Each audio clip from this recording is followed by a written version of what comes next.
सोचिए, क्या होता है जब एक माँ अपने बच्चों के लिए अपना सब कुछ न्यौछावर कर देती है और वही बच्चे बड़े होकर उसे अकेला छोड़ देते हैं। आज हम दो ऐसी ही माँओं की कहानियों में उतरेंगे, उर्मिला और करुणा। दो ऐसी औरतें जिन्होंने जिंदगी के सबसे मुश्किल दौर में भी हार नहीं मानी, बल्कि अपने लिए एक बिल्कुल नई पहचान बनाई। ये जो लाइन है ना, झुर्रियों से भरा चेहरा लेकिन आंखों में जिंदगी से हार न मानने की जिद, ये हमारी आज की हीरोइंस के जज्बे को आप कह सकते हैं एकदम परफेक्ट तरीके से बताती है। और ये कहानी है उर्मिला की, जिन्हें लोग प्यार से बुलाते हैं मंचूरियन काकी। उनका जो हौसला है ना, वही उनकी असली पहचान है। तो चलिए मिलते हैं हमारी इन दो माँओं से, उर्मिला और करुणा। दोनों ही अपनी जिंदगी बच्चों को समर्पित कर चुकी थी, और मजे की बात यह है कि दोनों की कहानियों की शुरुआत भी लगभग एक जैसी ही थी। अगर आप देखें तो इन दोनों औरतों की शुरुआती जिंदगी में बहुत कुछ एक जैसा था। दोनों ही विधवा थीं और अपने बच्चों का पेट पालने के लिए दूसरों के घरों में काम करती थीं। मतलब उन्होंने अपनी हर एक खुशी, हर एक सपना बस अपने बच्चों पर कुर्बान कर दिया था। उनकी पूरी दुनिया ही उनके बच्चे थे। और यहीं से कहानी एक बहुत ही दुखद मोड़ लेती है। इन दोनों माँओं को धोखा मिलता है, और धोखा भी किससे? उन्हीं बच्चों से जिन्हें पालने पोसने में उन्होंने अपनी पूरी जिंदगी लगा दी थी।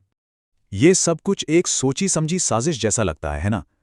क्योंकि दोनों ही मामलों में बच्चों ने लगभग एक ही तरीका अपनाया।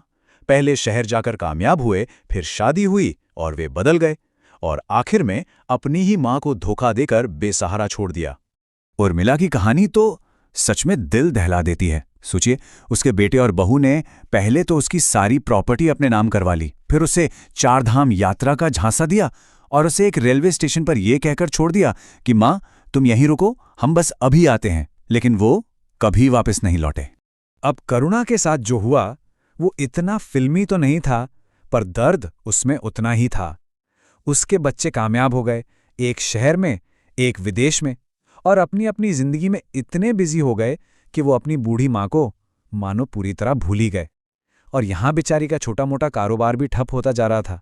लेकिन कहते हैं ना, जहां सब खत्म होता है वहीं से कुछ नया शुरू होता है। कहानी में एक जबरदस्त मोड़ तब आता है जब ये दोनों औरतें अपने सबसे बुरे वक्त में अपने हुनर के दम पर, यानी खाना बनाने की कला के दम पर, आजादी और एक नई जिंदगी का रास्ता ढूंढ निकालती हैं। उर्मिला की ये बात सुनिए, मैं इस उम्र में भीख नहीं मांगना चाहती, मैं अपने लिए काम करना चाहती हूं। ये शब्द ही सब कुछ कह देते हैं। उनका स्वाभिमान, उनकी हिम्मत, उन्होंने ठान लिया था कि वो हार नहीं मानेंगी। तो सवाल ये है कि उन्होंने ये किया कैसे? देखिए, दोनों ने ही एक हुनर को पकड़ा, एक